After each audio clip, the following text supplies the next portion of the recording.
What's going on? Welcome back to the Ovens Garage. Today we're working on this 2003 BMW X5 and we're going to be installing a block heater. We're going to be installing this block heater onto a BMW with an M54 engine. The M54 engines came in a variety of BMW chassis, but in this case I'll be installing it into this X5 E53. The M54s did come with factory option for block heaters. They may have been dealer installed, but they're not actually within the cooling jackets of the M54 engine.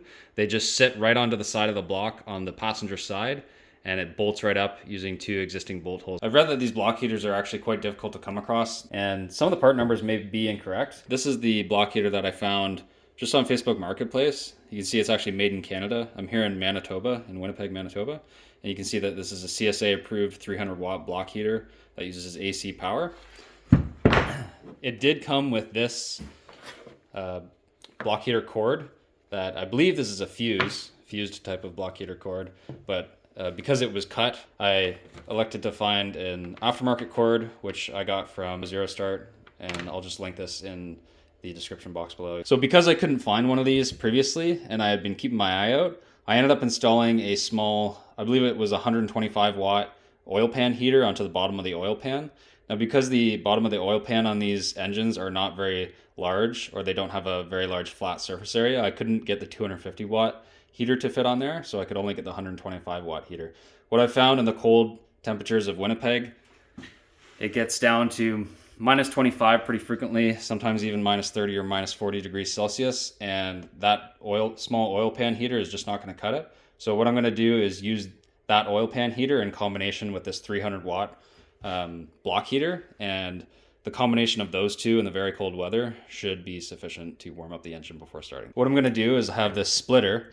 You'll be able to plug it in to your extension cord, and then it's going to split off. One's going to go into the block heater, and then the other one's going to go into the existing oil pan heater. When I bought this used on Marketplace, it also only came with one bolt. So these are M8 bolts by 30 millimeters is what I found at Rona.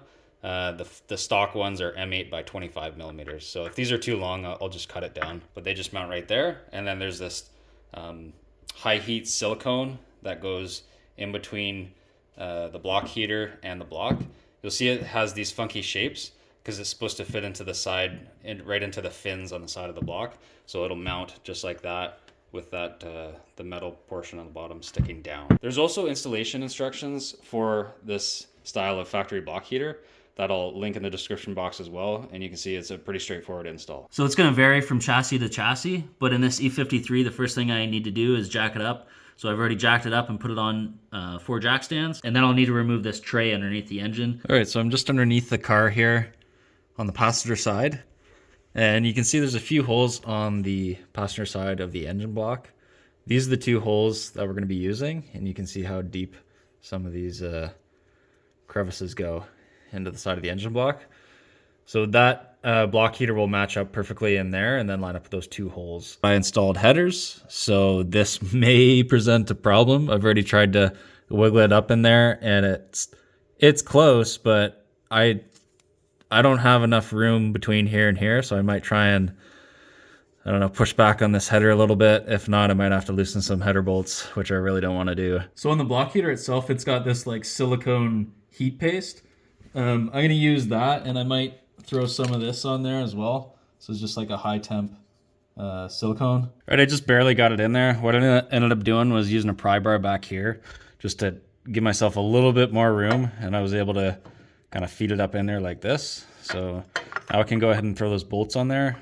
What I might do before then is just throw a bit of that silicone into here to ensure the heat is transferring between the block heater and the block itself. All right, so I've got the block heater fully mounted here. I ended up using the 30 mil bolt on the bottom and the 25 mil bolt on the top because that header is pretty close on the top bolt. I had a hard time getting the 30 mil bolt in there, but the 25 mil went in just fine. So I got it squeezed right up against the block. You can see some of the high heat silicone coming out of the sides there. In the meantime, I'm going to route this block heater cord in a safe area all the way up to the front, probably just in line with this one. And then we'll get it plugged into the splitter and zip tied out the front of the car somewhere. All right, so I've got it all routed out the front of the car here. You can see I've got my splitter, and then it just goes into each of those heaters. So just in a safe spot, zip tied to multiple non-moving parts and out of the way of the moving parts. You can see it goes back to my pan heater and then up on the block heater on the side. All right, so the block heater's been plugged in for about 30 minutes now. We'll do a couple temp readings here so you can get a rough idea of where things are at.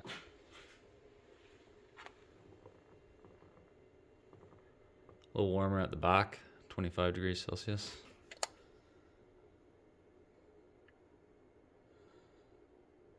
On the oil pan heater, we have about somewhere around 100 degrees Celsius. Off to the side, 31.